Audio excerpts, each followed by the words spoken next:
તો જાફરાબાદમાં પણ વરસાદ વરસ્યો। જાફરાબાદ અને તેની આસપાસના વિસ્તારોમાં તો ધોધમાર વરસાદ પડ્યો છે। લોર, ફાચરિયા, ટીમ્બી સહિતના ગામો કે જ્યાં વરસાદના કારણે ખેડૂતો ખુશ છે। નાગેશ્રીમાં વરસાદી ઝાપટું પડ્યું, જેના કારણે વાતાવરણમાં ઠંડક ફેલાઈ ગઈ છે। હજી પણ કેટલાક વિસ્તારો એવા છે કે જ્યાં વરસાદની રાહ ખેડૂતો જોઈ રહ્યા છે।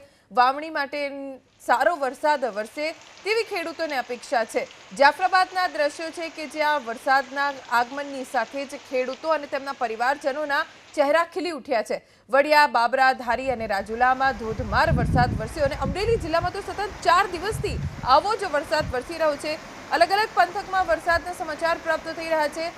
આજે પણ વરસાદ કેટલાક વિસ્તારોમાં પડશે તેવી હવામાન વિભાગની આગાહી છે।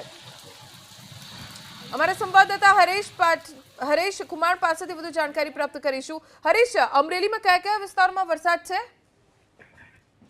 અમરેલી જિલ્લાના મોટાભાગના ગ્રામ્ય વિસ્તારોમાં વરસાદી માહોલ યથાવત છે। 4 થી 5 દિવસથી આ વરસાદી માહોલ છવાયો છે। ત્યારે બાબરા શહેરમાં પણ ધોધમાર વરસાદ વરસી ગયો છે। ત્યારે ધારી ગીરના ગામડાઓની વાત કરીએ તો સરસિયા, ખોખરા અને ધારી શહેર સહિત આસપાસના વિસ્તારોમાં સારો એવો વરસાદ વરસી ગયો છે। ત્યારે રાજુલા જાફરાબાદ કોસ્ટલ બેલ્ટ વિસ્તારની વાત કરીએ તો જાફરાબાદના લોર, ફાસરિયા, ટીમ્બી સહિતના ગામોમાં પણ વરસાદ સારો એવો પડ્યો છે। ત્યારે અસહ્ય ગરમી અને ઉકળાટ બાદ રાજુલા શહેરમાં પણ વરસાદી ઝાપટું પડ્યું છે।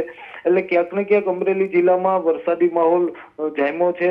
આજે ભીમ અગિયારસનો દિવસ છે, એટલે ધરતીપુત્ર માટે આજનો દિવસ ખૂબ જ સારો ગણવામાં આવે છે। ત્યારે આજે વરસાદી માહોલ છવાયો છે, તેને લઈ અને આજે ખેડૂતોએ પોતાની વાવણી કરી છે। જી હરેશ, આભાર જાણકારી આપવા માટે।